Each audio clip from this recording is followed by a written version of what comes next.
रोज तुम्ही बातम्यांमध्ये बघत असाल फायनान्शियल फ्रॉड झाला, अमुक व्यक्तीला इतक्या रुपयाचा गंडा घातला किंवा काही पिरामिड स्कीम येतात आणि लाखो लोकांना चुना लावून पसार होतात. हजारो लाखो लोक दररोज फसवले जातात. फसवणुकीचा धंदा लोकांच्या फसण्याच्या क्षमतेवर सुरू असतो.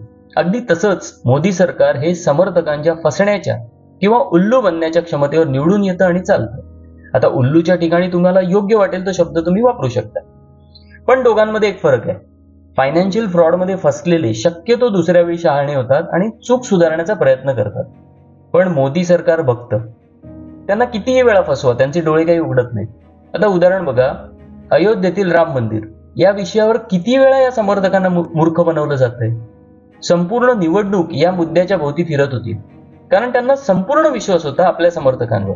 आपण कितीही फसवलं तरी ते पुन्हा फसण्यासाठी तयार होतील. वर्षानुवर्ष राम मंदिराच्या नावावर वेगवेगळ्या संस्था पैसे जमा करतात. मागितला यांनी कोणाकडे हिशोब?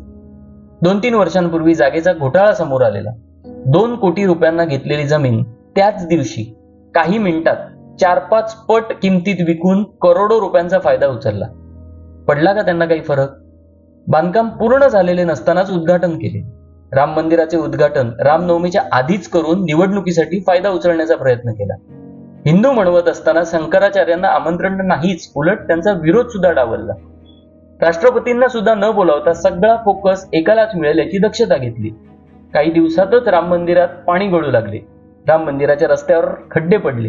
हे सगळं सुरू होतं आणि बातमी आली की अयोध्येमधील जागा कशा स्ट्रॅटेजिकली काही खास लोकांनी स्वस्तात विकत घेऊन ठेवल्या आणि त्यातून प्रचंड नफा कमावण्याचा प्लान केला.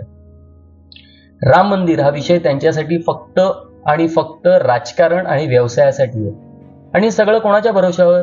तर त्याच समर्थकांच्या. त्यांना खात्री आहे की वाटेल ते केलं तरी त्यांचं समर्थन मिळतच राहणार, त्यांना पुन्हा पुन्हा फसवता येणार. हे बरोबर ओळखलंय त्यांनी. याच क्षमतेवर त्यांची भिस्त आहे. काय वाटतं, होतील का आता शहाणे? बाकी या संपूर्ण घटनाक्रम आणि घोटाळ्यांवर स्वतंत्र व्हिडिओ बनवूच, बघू.